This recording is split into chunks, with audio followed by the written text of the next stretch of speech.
Hello बच्चों, चलिए प्रश्न को पढ़ते हैं। प्रश्न है, निम्न में से कौन सा मेल सही है?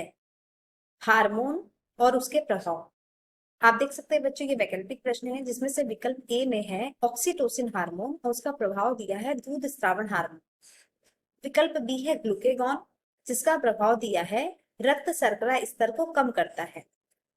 विकल्प सी है एड्रेनलिन, जिसका प्रभाव है हृदय गति को कम करता है। और डी है थायरोक्सिन, जिसका प्रभाव है बीएमआर को कम करता है। आइए बच्चों, इस प्रश्न के मुख्य अवधारणा की ओर बढ़ते हैं। मुख्य अवधारणा बच्चों, इस प्रश्न में एक तरफ आपके हार्मोन्स दिए हैं और दूसरे तरफ उसके प्रभाव दिए हैं। तो आइए बच्चों हम देख लेते हैं। जो पहला हार्मोन है वह है आपका ऑक्सीटोसिन और इसका प्रभाव दिया है बच्चों कि दूध स्रावण हार्मोन।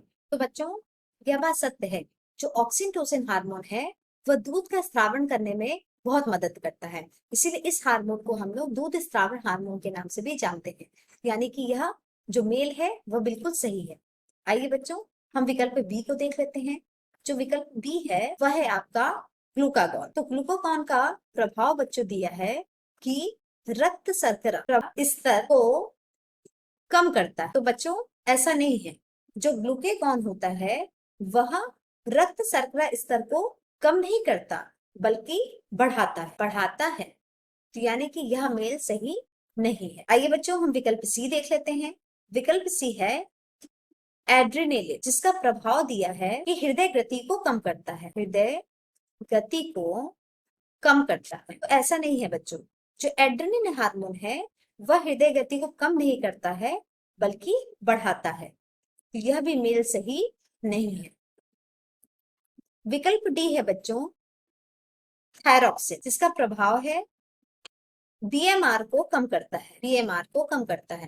तो ऐसा नहीं है बच्चों, जो थायरॉक्सिन है वह बीएमआर को बढ़ाता है, ना कि कम करता है, बढ़ाता है। खैर बच्चों, बेसल मेटाबॉलिक रेट को क्या करता है? बढ़ाता है, ना कि कम करता है। तो यानी यह विकल्प भी क्या होगा? गलत। यानी विकल्प ए ऑक्सीटोसिन दूध स्रावण हार्मोन, यह क्या है? सही है।